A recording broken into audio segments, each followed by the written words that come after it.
بسم اللہ الرحمن الرحیم الحمد للہ وسلام علی عبادہ الذین اصطفى ان الحمد للہ نحمده ونستعینه ونستغفره ونعوذ باللہ من شرور انفسنا ومن سیئات اعمالنا من يهده الله فلا مضل له ومن يضلله فلا هادي له أشهد أن لا إله إلا الله وحده لا شريك له وأشهد أن محمدًا عبده ورسوله اللهم صل على محمد وعلى آل محمد كما صليت على إبراهيم وعلى آل إبراهيم إنك حميد مجيد اللهم بارك على محمد وعلى آل محمد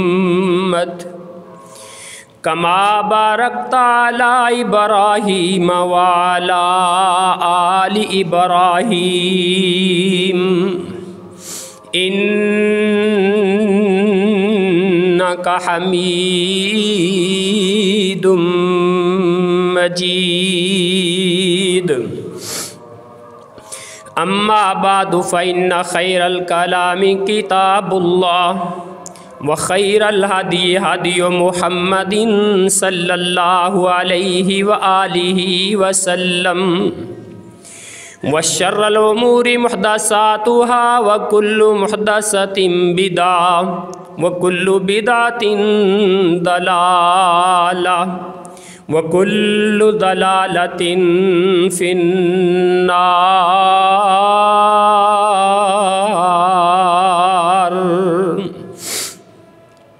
رب اشرح لي صدري ويسر لي أمري واحلل عقدة من لساني يفقهوا قولي واجعل لي وزيرا من أهلي رب زدني علما رب زدني فهما أعوذ بالله السميع العليم من الشيطان الرجيم من همزه ونفخه ونفسه بسم الله الرحمن الرحيم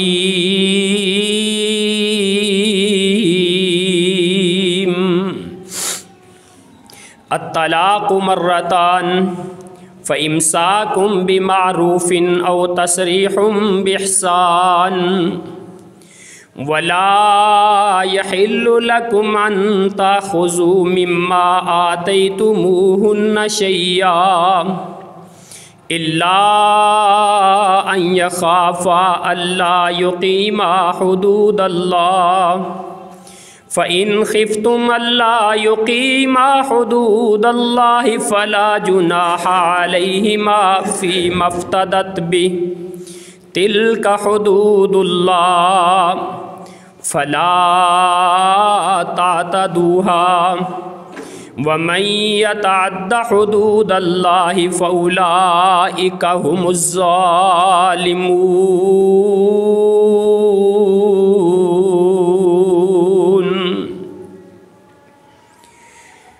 صدق اللہ العظیم۔ کائنات کے خالق و مالک کی تعریفات تسبیحات کے بعد درود و سلام سید الاولین والآخرین ہادی کل ختم الرسل ہادی سبل، پوری کائنات کے پیر و مرشد جناب محمد الرسول اللہ صلی اللہ علیہ وآلہ وسلم کی مقدس ذات پر اس سے قبل چند خطبات جمعہ میں ہمارا عنوان تھا گھرانہ ٹوٹنے کے اسباب کیا ہے۔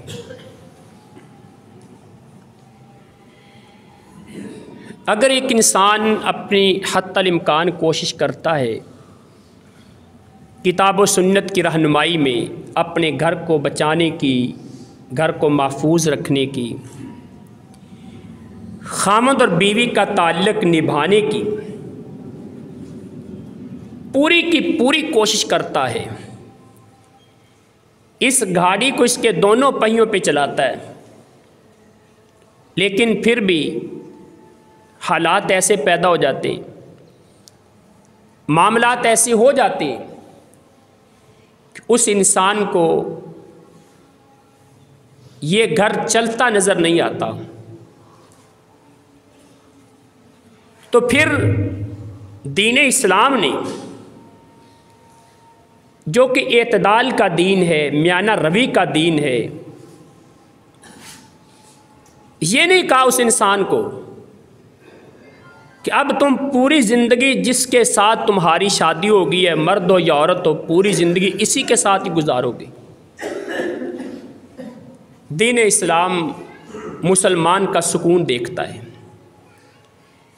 مسلمان کا اطمینان اور چین دیکھتا ہے، اس کی زندگی کا آرام کہاں پر ہے، کیونکہ نکاح کے مقاصد میں سے ایک مقصد جو ہے وہ سکون ہے۔ اگر اس نکاح کے مقصد میں سکون حاصل نہیں ہو رہا تو پھر اس زندگی کو ختم کر دینا ہی بہتر ہے۔ اس زندگی، یہ جو شادی کی زندگی ہے، یہ شادی کا جو معاملہ ہے، اس نکاح کے بندھن کو توڑ دینا اور دونوں پھر اپنا الگ رستہ اختیار کر کے زندگی سکون کی گزاریں، پھر اس میں بہتری ہے۔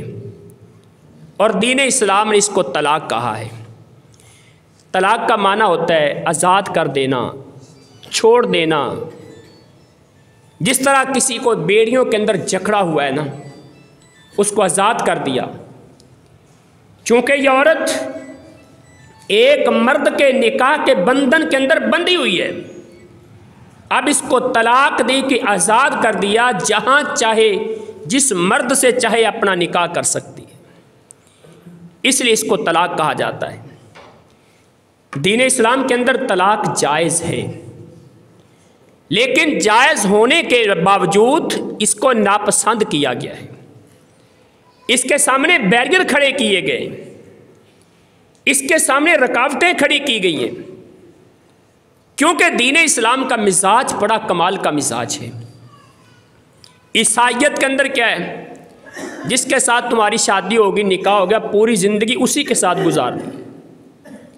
ہندو مت میں یہ ہے، اگر ایک مرد اور ایک عورت کا نکاح ہو گیا، شادی ہو گئی، پوری زندگی اکٹھے گزارنی، چاہے جیسے مرضی گزارو۔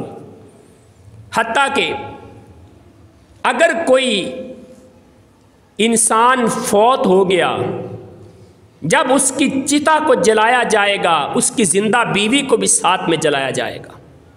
ستی کی رسم اس کو کہا جاتا تھا۔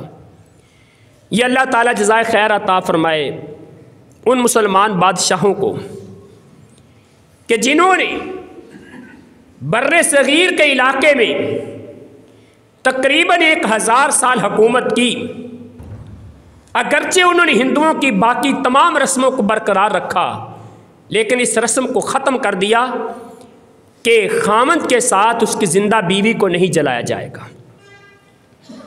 یہ بھی اسلام کے زمرے میں یہ نعمت آتی ہے، اور آج ہندو عورت کو اسلام کا شکر ادا کرنا چاہیے۔ یہودیت کے اندر طلاق کی اتنی کثرت ہے، مرد جب چاہے جس وقت چاہے بغیر کسی رکاوٹ کے دھڑم دھڑا کھلم کھلا طلاق دے دے، اور عرب کے معاشرے کے اندر بھی یہی تھا۔ ایک بندہ ایک بیوی کو 10 بار اس کو طلاق دیتا، پھر لاتا، پھر طلاق دے دیتا، پھر لے کے آتا، اس کی پوری زندگی عذاب بنا کے رکھتا تھا۔ نہ اس کو آزاد کر رہا ہے کسی مرد سے نکاح کرے، نہ اس کو صحیح طریقے سے اپنے گھر میں رکھ رہا ہے۔ ایک بار لے کے آیا، چند دن گزارے، پھر طلاق دے دی، پھر لے کے آیا، چند دن گزارے، پھر طلاق دے دی۔ یہ عرب کے معاشرے کی صورتحال تھی۔ دین اسلام نے ان دونوں کے درمیان ایک توازن قائم کیا ہے، اعتدال قائم کیا ہے کہ اگر تم زندگی کے اصول، شادی کے ضابطے، نکاح کے مقاصد، حدود اللہ کا قیام برقرار نہیں رکھ سکتے تو تمہیں اختیار ہے کہ اپنی بیوی کو طلاق دے کے اس کو آزاد کر دو، وہ اپنی سکون کی زندگی جہاں چاہے گزار سکتی ہے، تمہارے گھر کی جہنم سے تو کم از کم چھوٹے گی نا۔ اور اگر اگر عورت اپنے اقامت سے پریشان ہے تو عورت کو اختیار دیا ہے کہ وہ قاضی کے پاس، جج کے پاس جا کے خلع کا کیس دائر کرے۔ قاضی اور جج بلائے گا اس کے خامد کو اور دونوں کی آپس میں صلح کی کوشش کروائے گا۔ اگر صلح ممکن ہے تو ٹھیک ہے، ممکن نہیں تو جو ہی بیوی نے قاضی کے پاس آ کے اپنا کیس دائر کیا، قاضی اپنی مرضی سے اس نکاح کو ختم کر دے، عورت آزاد ہے۔ خامد مانے یا نہ مانے، اس میں خامد کی رضامندی کی کوئی ضرورت نہیں ہے، کوئی شرط نہیں ہے۔ آگے چل کے خلع کے مسائل جب بیان کروں گا پھر تفصیل سے اس میں ہماری بات ہوگی انشاءاللہ۔ تو طلاق کی مشروعیت، دین اسلام کے اندر طلاق جائز ہے، لیکن ایک حد تک، سر عام نہیں کہ نکاح کرتے جاؤ طلاقیں دیتے جاؤ، نکاح کرتے جاؤ طلاقیں دیتے جاؤ۔ دین اسلام اس چیز کو پسند نہیں کرتا، بلکہ دین اسلام نے طلاق کے سامنے جو بیریئر کھڑے کیے، جو رکاوٹیں کھڑی کی ہیں، وہ میرے ناقص مطالعے کے مطابق تقریباً 8 رکاوٹیں بنتی ہیں، 8 رکاوٹیں جو طلاق کے سامنے دین اسلام نے کھڑی کر دی ہیں۔ سب سے پہلی رکاوٹ، اللہ تعالیٰ نے مرد کو عورتوں کے ساتھ بہترین سلوک کرنے کا حکم دیا ہے۔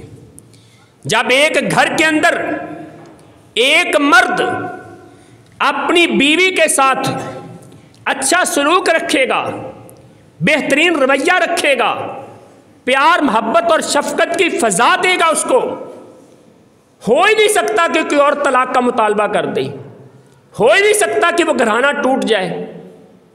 جب مرد کسی نہ کسی جگہ پہ خامی کا اور کمی کا شکار ہوتا ہے، وہاں پہ طلاق کے مسائل کھڑے ہوتے ہیں۔ اور قربان جائیں، قرآن مقدس نے لفظ بڑا کمال کا استعمال کیا ہے۔ قرآن مقدس کے ایک ایک لفظ میں حکمت موجود ہے۔ یہاں پر جو لفظ استعمال کیا بہت کمال کا لفظ ہے، وَعَاشِرُوهُنَّ بِالْمَعْرُوفِ، ان عورتوں کے ساتھ معروف طریقے سے زندگی گزارو، معروف طریقے سے۔ اب معروف کا معنی کیا ہے؟ ہمارے آج کے ماحول میں اس کا معنی کیا تھا؟ دستور کے مطابق ایک عورت کے ساتھ، بیوی کے ساتھ جو دستور دین اسلام کا، جو دستور کتاب و سنت کا، جو دستور تمہاری ثقافت کا، جو دستور تمہاری معاشرت کا، جو دستور تمہارے قوم قبیلے کا ہے، اس کے مطابق اپنی بیوی کے ساتھ زندگی گزارو۔ جب اس دستور کو اپنایا جائے گا، کتاب و سنت کے قانون کو، ثقافت کے اصولوں کو، اپنے معاشرتی قوانین کو جب اپنایا جائے گا، اس وقت ایک گھرانہ بڑی سکون کی زندگی گزارے گا۔ اس لیے فرمایا وَعَاشِرُوهُنَّ بِالْمَعْرُوفِ، دستور کے مطابق چلو۔ یہ پہلا بیریئر ہے، پہلی رکاوٹ ہے طلاق کے مسئلے میں۔ دوسرے نمبر پہ دین اسلام نے مرد کو حکم دیا ہے، عورت کو نہیں کہا، مرد سے کہا ہے کہ اپنی بیوی کی خوبیاں دیکھو، خامیاں اگنور کر دو، خامیوں کو پسے پشت ڈال دو۔ اور بڑے پیارے الفاظ استعمال کیے رسول اللہ صلی اللہ علیہ وسلم نے، لا یفرق مؤمن مؤمنا ان کرہ منہا خلقا رضی منہا خلقا آخر۔ اللہ کے رسول فرماتے ہیں کسی مومن مرد کو یہ اختیار ہی نہیں کہ کسی مومن عورت سے نفرت کرے، اپنی بیوی سے نفرت کرے، اس سے جدائی کا رستہ اختیار کرے۔ اگر بیوی کی ایک خصلت، اس کی ایک عادت تمہیں بری محسوس ہوتی ہے نا، تو دوسری دیکھ لو، کم از کم اس کے اندر کوئی دوسری عادت اچھی ہوگی۔ بلکہ میں اگر تمہیں ایک بات کہہ دوں، کبھی تجربہ کر لینا، اللہ تعالیٰ انشاءاللہ کامیابی عطا فرمائے گا۔ گھر جا کے نا، اگر گھر کے حالات آپ سمجھتے کہ اچھے نہیں ہیں، آپ کو بیوی اچھی نہیں لگتی، اس کے معاملات اچھے نہیں لگتے، کبھی اکیلے کمرے میں بیٹھ کے ایک کاغذ اور قلم لے لینا اور وہاں پہ ایک لکیر لگانا، درمیان میں ایک سائیڈ پہ اپنی بیوی کی خامیاں لکھنا، دوسری سائیڈ پہ اپنی بیوی کی خوبیاں لکھنا۔ کائنات کے رب کی قسم کھا کے کہتا ہوں، 90 گھرانے ایسے ہوں گے کہ جن کے اندر بیوی کی خوبیاں زیادہ ہوں گی، خامیاں بہت کم ہوں گی، لیکن ہمیں نظر زیادہ آتی ہے، ہمیں نظر خامیاں زیادہ آتی ہیں۔ کیوں؟ شیطان ہمارے کانوں میں خسر پسر کرتا ہے، کرکر کرتا ہے۔ ہمارے استاد محترم کہا کرتے تھے عتیق اللہ سلفی حافظ اللہ تعالی، یہ شیطان کرکر کرتا ہے، یہ شیطان پٹیاں پڑھاتا ہے، وے تیری بیوی آ کم کر دی، پھر دی اے کر دی نو پتہ ہی نہیں کسے گل دے گا۔ شیطان اس کی برائیوں کو ہمارے سامنے ہائی لائٹ کرتا ہے۔ لیکن آپ کبھی کاغذ قلم لے کے بیٹھیے، نوٹ کیجئے، یقین جانیں آپ حیران رہ جائیں گی کہ بیوی کی وہ خوبیاں جن پہ کبھی آپ کی نظر گئی ہی نہیں، وہ خوبیاں اس کی خامیوں سے کہیں زیادہ ہیں۔ اللہ تعالی ہمیں توفیق عطا فرماتے۔ اور تیسرا بیریئر جو دین اسلام نے طلاق کے رستے میں کھڑا کر دیا، جو تیسری رکاوٹ کھڑی کر دی ہے، وہ بتا دیا کہ عورت کے اندر فطری کمزوری ہے۔ اب جس رب نے یہ مشینری بنائی ہے، وہ اللہ کہتا ہے کہ اس کے اندر یہ کمزوری ہے۔ ایک گاڑی بنانے والا بندہ کہتا ہے نا، جناب میری گڈی چاہے کمزوری بھی ہے، دھیان رکھیا جی ذرا۔ خالق کائنات خود کہتا ہے، جس مشینری کو میں نے تخلیق کیا، جس کو میں نے بنایا، اس کے اندر یہ فطری کمزوری موجود ہے۔ جب اللہ خود کہتا ہے تو اس کمزوری کو میں اور آپ تسلیم کیوں نہیں کرتے؟ رسول اللہ صلی اللہ علیہ وسلم نے فرمایا، عورت کو کائنات کے رب نے ٹیڑھی پسلی سے پیدا کیا، ٹیڑھی پسلی سے، اور اگر تم اس ٹیڑھی پسلی کو سیدھا کرنے لگو گے ٹوٹ جائے گی۔ اس ٹیڑھی کے ساتھ تم نے زندگی گزارنی ہے۔ اب اس کی مینجمنٹ کرو، اس کا انتظام کرو کہ تم نے کیسے زندگی گزارنی ہے، اس کا طریقہ تم اختیار کرو کہ ٹیڑھی عورت کے ساتھ، ٹیڑھی پسلی کے ساتھ تم نے کیسے چلنا ہے۔ یہاں پہ مرد کی ذمہ داری دی، عورت کی کوئی ذمہ داری نہیں ہے۔ بتا دیا کہ وہ فطری طور پہ کمزور ہے، اور جانتی ہو ٹیڑھی چیز ہمیشہ کمزور ہوتی ہے۔ جو چیز بالکل سیدھی ہے نا، اس کے اندر طاقت زیادہ ہوگی، قوت زیادہ ہوگی، اور جو ٹیڑھی چیز ہے اس کے اندر کمزوری ہوگی، جلدی ٹوٹے گی، جلدی وہ گر جائے گی۔ اسی لیے سمجھ لو کہ عورت فطری طور پہ کمزور ہے۔ اور اس کے بعد قرآن مجید نے چوتھا بیریئر، قرآن مجید نے 4 بڑے بیریئر کھڑے کر دیے، 4 بڑے بیریئر طلاق کے رستے میں۔ سب سے پہلا بیریئر کیا ہے؟ اگر گھر میں اختلاف ہو جائے، اگر گھر میں لڑائی جھگڑے کی صورت پیدا ہو جائے، بیوی کی غلطی ہے، بیوی کی خطا ہے، اس بیوی کو پیار محبت کے ساتھ سمجھاؤ، اس کو کتاب و سنت کے دلائل دو، قرآن کی آیتیں سناؤ، رسول اللہ کی حدیثیں سناؤ، اس کو واعظ و تبلیغ کرو، اس کی تربیت کرو۔ اگر پھر بھی نہیں سمجھتی، دوسرا طریقہ وَاہْجُرُوهُنَّ فِي الْمَضَاجِعِ، ان کے بستر الگ کر دو، اپنا بستر الگ، اس کا الگ، الگ کمرے میں سویا کرے، وہ تمہارے کمرے میں نہ سویا کرے، اس کا بستر الگ ہو جائے۔ یہ دوسرا بڑا بیریئر قرآن نے کھڑا کیا ہے۔ اور تیسرا بیریئر، تم نے سمجھا بھی لیا، بستر بھی الگ کر دیا، لیکن وہ اب بھی ہون بھی بندے دی پتر نہیں نہ بنی۔ اب تیسرا طریقہ کیا بتایا؟ وَاضْرِبُوهُنَّ، ان کو پھر مارو، لیکن مار کا طریقہ رسول اللہ نے بتا دیا، ضرباً غیر مبرح، ایسا مارنا ہے کہ جس سے بہت زیادہ تکلیف نہ ہو، نشان نہ پڑے، ہلکا پھلکا مارنا، ہلکا پھلکا یعنی کہ ڈراوا دینا۔ اللہ اکبر۔ بزرگ کہا کرتے ہیں کہ زیادہ کام جو ہوتا ہے نا وہ پیار سے لیا کرو، مار سے نہ لو۔ کیوں؟ جب ایک بار مار لو گے تمہارا ہاتھ کھل جائے گا، اس کا ڈر ختم ہو جائے گا۔ وہ شیخ سعدی رحمۃ اللہ علیہ نے ایک واقعہ لکھا نا اپنی گلستان کے اندر۔ ایک بادشاہ سیر کرنے کے لیے نکلا، دریا کی سیر کا پروگرام تھا، ایک غلام اس کے ساتھ ہے۔ جب دریا میں اترے، اس غلام کو پانی کا، یہ پانی سے ڈرنے والا ہے، پانی کا اس کو خوف تھا۔ جیسے دریا میں کشتی اتری، اس نے چیخیں مارنا شروع کر دی۔ بادشاہ کا سارا مزہ ہی کرکرا ہو گیا۔ ایک وزیر کہنے لگا جناب اگر مینو اجازت دو تو میں دا علاج کراں؟ کہنے لگے جی کرو علاج اس کا۔ وزیر نے پکڑا، بالوں سے اس کو زور سے پکڑا اور دریا کے اندر پھینک دیا، لیکن بال پکڑے رکھے، اس کو 3-4 غوطے دے کے نا پھر باہر نکالا اور کشتی کے کنارے پہ بٹھا دیا۔ اب بڑے سکون سے بیٹھا ہوا ہے۔ بادشاہ نے پوچھا وہ کیتا کی ہوں، کیا کیا اس کو تم نے؟ کہتا ہے اس کے دل میں ڈر تھا پانی کے ڈوبنے کا، وہ ڈر ختم ہو گیا ہے، اب سکون سے بیٹھ گیا۔ اگر زیادہ مارو گے تو مار کا ڈر ختم ہو جائے گا۔ اس لیے ہلکی پھلکی مار کا طریقہ رسول اللہ صلی اللہ علیہ وسلم نے بتایا ہے۔ اگر پھر بھی ٹھیک نہیں ہوئی نا، پہلا طریقہ کیا تھا؟ سمجھانے کا۔ آپ نے سمجھا لیا، نہیں مانی۔ دوسرا طریقہ بستر الگ کرنے کا، ناراضگی کا اظہار، نہیں مانی۔ تیسرا طریقہ ہلکی پھلکی مار کا، پھر بھی نہیں مانی۔ قرآن مجید چوتھا طریقہ بتاتا ہے وَإِنْ خِفْتُمْ شِقَاقَ بَيْنِهِمَا فَبَعَثُوا حَكَمًا مِّنْ أَهْلِهِ وَحَكَمًا مِّنْ أَهْلِهَا۔ اب ایسے کرو، ایک عقل مند بندہ مرد کے خاندان کا لے لو، ایک عقل مند بندہ عورت کے خاندان کا لے لو، جنہوں ساڈی زبان چ پرے پنچایت کہندے نے۔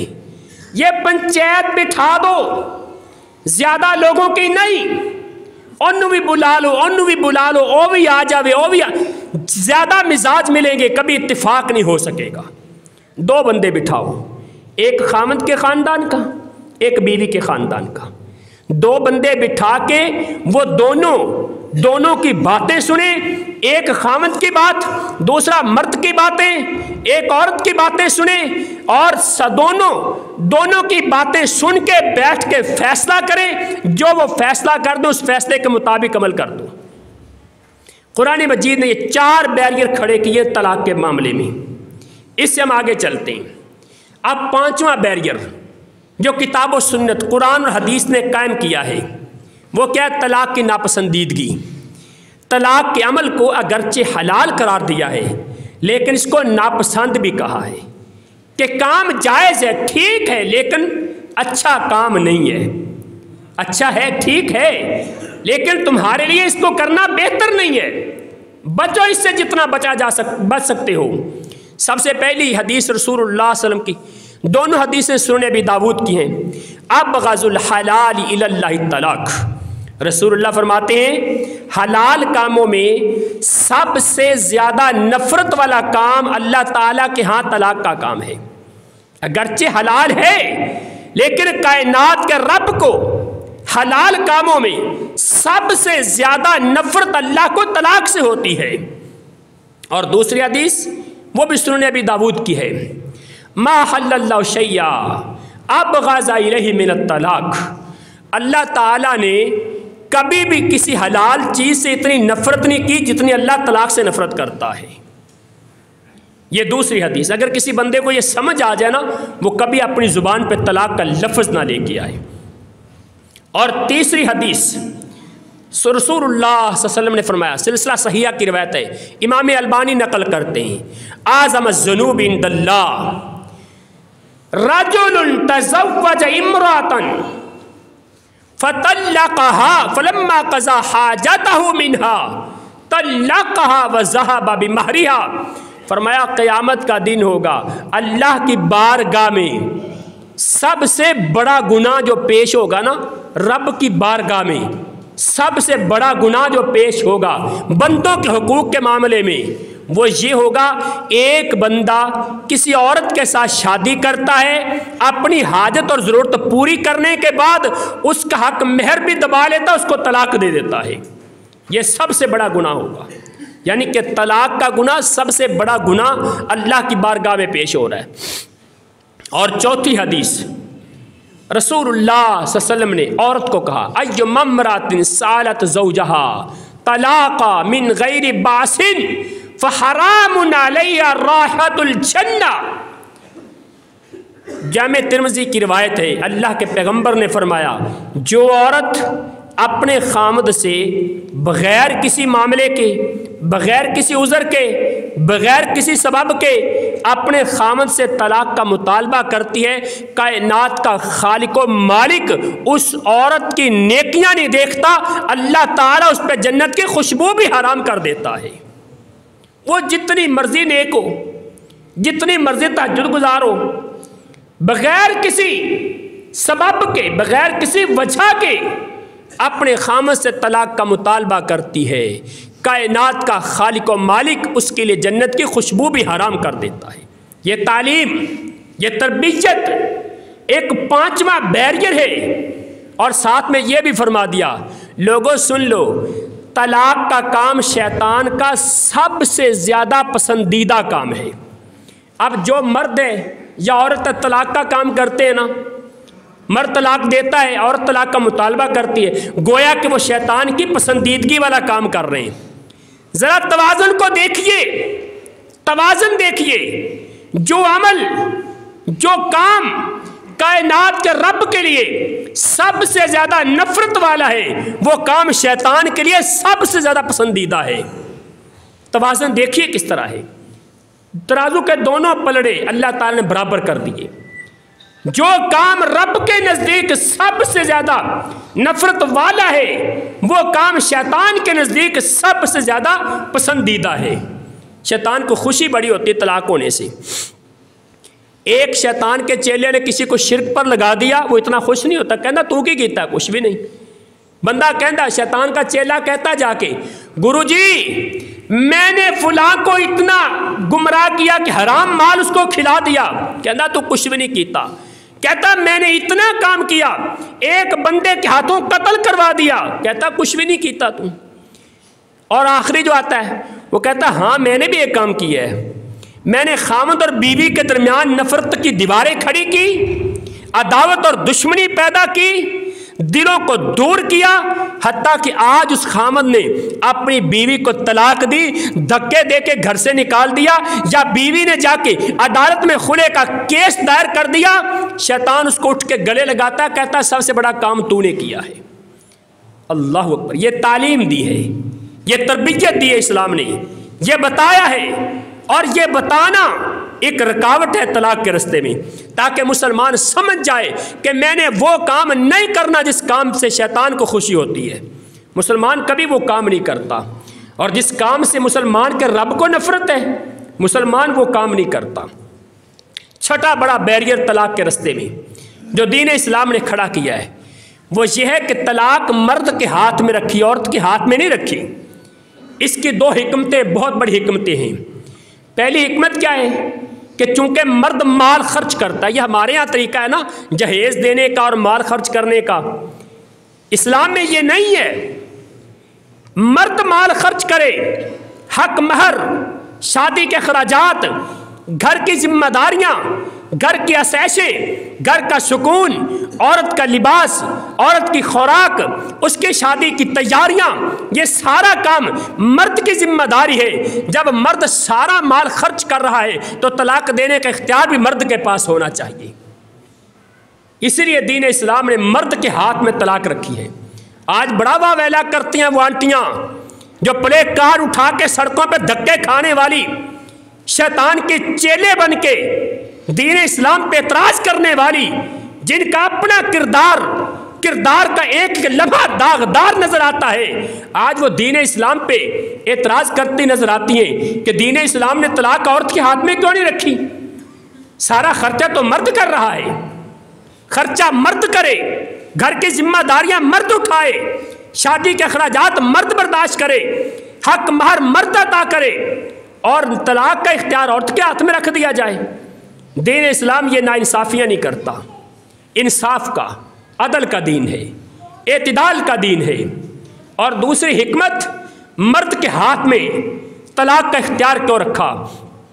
عموماً ایسا ہوتا ہے، 99% ایسا ہوتا ہے کہ مرد تحمل والا ہوتا ہے، سوچ و بچار سے کام لیتا ہے، غور و فکر سے کام لیتا ہے۔ عورت کے اندر جلد بازی ہوتی ہے، عورت کے اندر عقل کی کمی ہوتی ہے۔ میں نے پہلے بھی ایک بار بتایا تھا، جس رب نے یہ مشینری بنائی ہے نا عورت کی، اسی رب نے کہا ہے اپنے نبی کی زبان سے کہ عورتیں ناقصات العقل، عورتیں عقل کی کمزور ہوتی ہیں۔ جب رب کہتا ہے کہ میری مشینری کے اندر یہ کمزوری ہے، اس کے اندر یہ نقص ہے، تو ہمیں بھی ماننا چاہیے۔ اعتراض کس بات کا ہے؟ اور اس سے آگے چلتے ہیں۔ 7واں بڑا بیریئر جو دین اسلام نے طلاق کے راستے میں رکھ دیا، طلاق کے بعد رجعی عدت رکھی ہے۔ طلاق کے بعد رجعی عدت ہے۔ جب طلاق کا لفظ اپنی زبان سے بولا، طلاق دے دی، اب اس کے فوراً بعد عورت خاوند کے گھر سے نہ نکلے، خاوند کے گھر سے نہ جائے، بلکہ عدت رکھی ہے رجوع کرنے کی۔ تین منتھلی پوزیشنیں، 3 پیریڈ یا 3 مہینے دین اسلام نے موقع دیا ہے۔ تم دونوں آپس میں اکٹھے ہو سکتے ہو، تم دونوں آپس میں پھر مل سکتے ہو، رجوع کا اختیار ہے تمہارے پاس۔ یہ جو رجوع کا اختیار دینا، یہ بھی طلاق کے راستے میں رکاوٹ ہے، تاکہ جو گھر ٹوٹنے والا یہ ٹوٹنے سے بچ جائے۔ اور 8واں بڑا بیریئر جو طلاق کے راستے میں ہے، وہ طلاق دینے کا صحیح طریقہ ہے۔ یقین جانیں، میں ابھی طلاق کا طریقہ آگے بیان کروں گا۔ اگر طلاق دین اسلام کے طریقے پر دی جائے، کعبہ کے رب کی قسم کھا کے کہتا ہوں 70%، 70% گھرانے ایسے جو ٹوٹنے سے بچ سکتے ہیں، باقی 30% رہ جائیں گے۔ اگر خاندان کے لوگ عقل مندی کا ثبوت دینا تو 20% یہ بھی بچ سکتے ہیں۔ بڑی مشکل سے 10 گھرانے ایسے ہوں گے جو پھر بھی ٹوٹیں گے، بڑی مشکل سے۔ اگر 100 طلاقیں ہو رہی ہیں، عقل مندی سے دین کے مسائل پہ عمل کر کے کتاب و سنت کی روشنی میں طلاق دی جائے، کعبہ کے رب کی قسم کھا کے کہتا ہوں 70 طلاقیں ایسی ہوں گی جو گھرانے پھر اسی وقت آباد ہوں گے۔ یہ دین اسلام کا مزاج ہے۔ یہ 8 بڑے بیریئر دین اسلام نے طلاق کے راستے میں رکھ دیے ہیں۔ لیکن عموماً ہوتا کیا ہے، ہم کہتے ہیں جی غصے طلاق دیتی ہے۔ جب مسئلہ پوچھتے ہیں علماء سے، مولوی صاحب میں غصے سے طلاق کیا چھڑی ہے؟ اور بھائی طلاق کبھی پیار میں بھی ہوئی، ہوتے غصے میں ہے۔ اس مرد کو غصہ کنٹرول کرنے کا اختیار دیا گیا، حکم دیا گیا ہے۔ اللہ کے رسول صلی اللہ علیہ وسلم نے فرمایا لیس الشدید بالسرعہ انما الشدید الذی یملک نفسہ عند الغضب۔ کوئی پہلوان ہے، کوئی طاقتور ہے، کوئی جوان ہے، اپنی جوانی کے گھمنڈ میں، اپنی پہلوانی کے زعم میں وہ میدانوں کے اندر پہلوانوں سے کشتی کرتا ہے، ان کو بچھاڑتا ہے، ان کو زمین پہ گراتا ہے۔ وہ اپنے آپ کو پہلوان نہ سمجھے، پہلوان وہ ہے جس کو غصہ آئے تو اپنے غصے کو کنٹرول کر جائے۔ حقیقت میں وہ پہلوان ہے۔ تو مرد کو تو چاہیے، اگر اس کے پاس مردانگی طاقت ہے، اگر سمجھتا ہے کہ میں بڑا طاقتور انسان ہوں، بڑا با اختیار ہوں، اور اپنے اختیارات کو استعمال کرتے ہوئے عورت پہ ظلم کرتا ہے، وہ مرد نہیں، پرلے درجے کا ظالم انسان ہے۔ مرد وہ ہوتا ہے عورت پہ غصہ آئے تو اپنے غصے کو کنٹرول کر لے۔ مرد تو وہ ہے جس کو رسول اللہ نے مرد کہا ہے، جس کو اللہ کے نبی نے پہلوان کہا ہے۔ اس لیے دین اسلام نے یہ تعلیم دی ہے۔ اب آئیے ذرا یہ طلاق کے مسائل کیوں بتانا چاہتا ہوں۔ اس کے بتانے کا مقصد یہ نہیں ہے، اللہ معاف کرے کہ میں یہ چاہتا ہوں کہ تمہارے گھر اجڑیں، کعبہ کے رب کی قسم یہ نہیں چاہتا۔ میں چاہتا ہوں تم طلاق کے مسائل کو سمجھو تاکہ یہ بیریئر تمہارے سامنے آئے، تم ان کو سمجھو کہ یہ بیریئر کھڑے کیے ہیں دین اسلام نے، اور جو طلاقیں ہوتی ہیں ان طلاقوں کے سامنے رکاوٹیں کھڑی ہو جائیں، وہ گھر اجڑنے سے بچ جائیں۔ اور اگر طلاق دین اسلام کے طریقے پہ دی جائے، میں نے جیسا کہ پہلے کہا کہ 70% گھرانے ایسے ہیں جو ٹوٹنے سے بچ سکتے ہیں۔ اب اس کا طریقہ کیا ہے؟ سب سے پہلے نمبر پہ یہ بات یاد رکھیں، یہ جو ہمارے ذہن میں ایک بات بیٹھ گئی ہے نا کہ طلاقات 3 نہیں دینیاں نے، ہمارے ذہن میں ایک بات بیٹھ چکی ہوئی ہے۔ اصل میں یہاں پر نا میں ایک بات کہہ دوں، یہ مولویاں کا قصور بھی ہے۔ وہ کیسے بھلا؟ جب نکاح پڑھاتے ہیں نا، نکاح پڑھاتے وقت خطبہ پڑھا، حالانکہ خطبہ ٹھیک ہے، پڑھنا جائز ہے، مستحب ہے، رسول اللہ کی سنت بھی ہے، لیکن نکاح کے لیے ضروری نہیں ہے خطبہ، خطبے کے بغیر بھی نکاح ہو سکتا ہے۔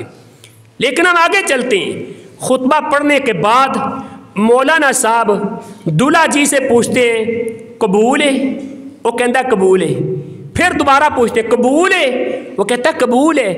تیسری بار پھر پوچھتے ہیں قبول ہے؟ بھئی پہلی بار جب اس نے کہہ دیا قبول ہے تو اس میں تمہیں شک رہ گیا؟ جب ہم 3 بار ایجاب و قبول کرواتے شرعن کوئی دلیل اس کی نہیں ملتی، ایک بار ایجاب و قبول ہے، مرد سے پوچھا جائے تمہیں قبول ہے، حق مہر اتنا ہے، بیٹی فلاں کی ہے، اس طریقے تمہارے نکاح میں دے رہے ہیں، کیا تمہیں قبول ہے؟ ایک بار پوچھا جائے، جب اس نے کہہ دیا بے آواز بلند کہا کہ ہاں مجھے قبول ہے، بات ختم ہو گئی۔ جب مولانا صاحب بھری مجلس میں 3 بار ایجاب و قبول کرواتے ہیں تو طلاق دیتے وقت بندہ سمجھتا طلاقہ میں 3 نہیں دینیاں نہیں، کیونکہ قبول 3 باری کی تھی سی۔ وہ کہتا ہے ایک بار طلاق دینے سے نکاح ٹوٹے گا ہی نہیں۔ سب سے بڑی غلطی ہے 3 طلاقیں دینا یا 2 طلاقیں دینا۔ حقیقت میں طلاق ہے ہی ایک طلاق ہے۔ کیسے بلا؟ جب ایک طلاق دے دی بیوی کو، بھائی طلاق کیوں دیتے ہیں؟ عقل مندی سے سوچیں ذرا، طلاق کیوں دیتے ہیں؟ نکاح توڑنے کے لیے، اس کو بندھن سے آزاد کرنے کے لیے۔ طلاق کا یہ مقصد ہے نا کہ نکاح ٹوٹے، یہ بندھن ختم ہو جائے، کھل جائے۔ اللہ اکبر۔ جب ایک بار طلاق دے دی، اب وہ بیوی نہیں رہی، طلاق کس کو دے رہے ہو دوبارہ؟ دوسری طلاق کس کو دے رہے ہو؟ تیسری طلاق کس کو دے رہے ہو؟ اپنے دماغ کا علاج کرواؤ۔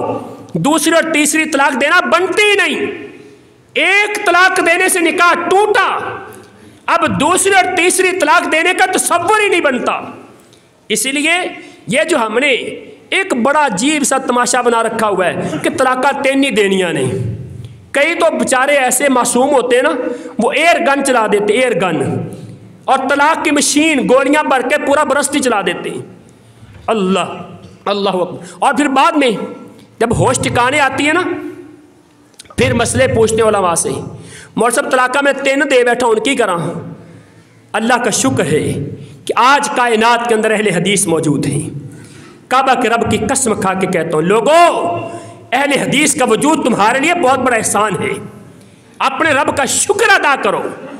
آج کائنات میں اہل حدیث کا وجود بہت بڑا احسان ہے، جو کہتے ہیں کہ تم نے 3 طلاقیں اکٹھی دے دی، حقیقت میں ایک ہے، کیونکہ ایک طلاق دینے سے نکاح ٹوٹ گیا، باقی 2 طلاقیں تمہاری بنتی نہیں تھیں۔ ایک طلاق ہے، اپنی بیوی کو گھر واپس لے کے آؤ، رجوع کرو، تم اپنی بیوی کو لا سکتے ہو۔ اور اگر کسی دوسرے سے پوچھو گے نا، میرے بھائی کسی اور سے، وہ کہتا حلالہ کراؤ، پہلے حلالہ کراؤ۔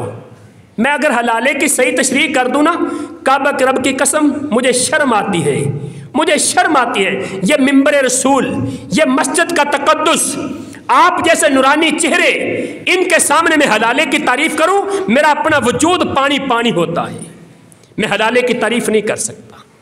لیکن آگے چل کے چونکہ موضوع ہے میرا، مجھے کرنی پڑے گی، آپ کو سمجھانا پڑے گا کہ حلالہ کتنا بڑا گھنونا عمل ہے، کتنی بڑی بدکاری ہے، کتنی بڑی سیاکاری ہے، کتنی بڑی لعنت ہے، اور جس کو میں لعنت نہیں کہتا، محمد رسول اللہ نے لعنت کہا ہے۔ اللہ اکبر۔ اللہ تعالیٰ سے دعا ہے اللہ ہمیں عمل کی توفیق عطا فرمائے۔ طلاق کے باقی مسائل انشاءاللہ اگلے خطبے میں بیان کروں گا۔ آج میں نے اس کے سامنے جو رکاوٹیں تھیں، طلاق کے سامنے جو دین اسلام نے رکاوٹیں رکھی ہیں وہ بیان کر دیں۔ ان رکاوٹوں کو عبور نہ کیجیے گا، ان بیریئرز کو اپنے سامنے رکھیے گا تاکہ گھرانہ بچ جائے، تاکہ یہ ماحول چلتا رہے، پیار محبت کی فضا قائم رہے۔ اور میں نے آج کے خطبے کو جو عنوان دیا نا، اس کے الفاظ پہ کبھی غور کرنا۔ آج کا جو عنوان میں نے رکھا ہے، کتنے ہی خواب بکھر گئے، کتنے ہی خواب بکھر گئے، کتنے ہی آبگینے ٹوٹ گئے۔ یہ طلاق لوگوں کے خواب بکھیر کے رکھ دیتی ہے۔ کتنے آبگینے، رسول اللہ صلی اللہ علیہ وسلم نے عورتوں کو آبگینے کہا ہے، صحیح مسلم کی روایت ہے، عورتوں کو اللہ کے نبی نے آبگینے کہا ہے۔ یہ آبگینے ٹوٹتے ہیں۔ پوچھئے کبھی اس بندے سے، اللہ نہ کرے کہ جس کے بیٹی کو طلاق ہو گئی اور بیٹی گھر کی دہلیز پہ بیٹھی ہے، کبھی اس کے دل پہ ہاتھ رکھ کے پوچھیے گا اس کی حالت کیا ہے۔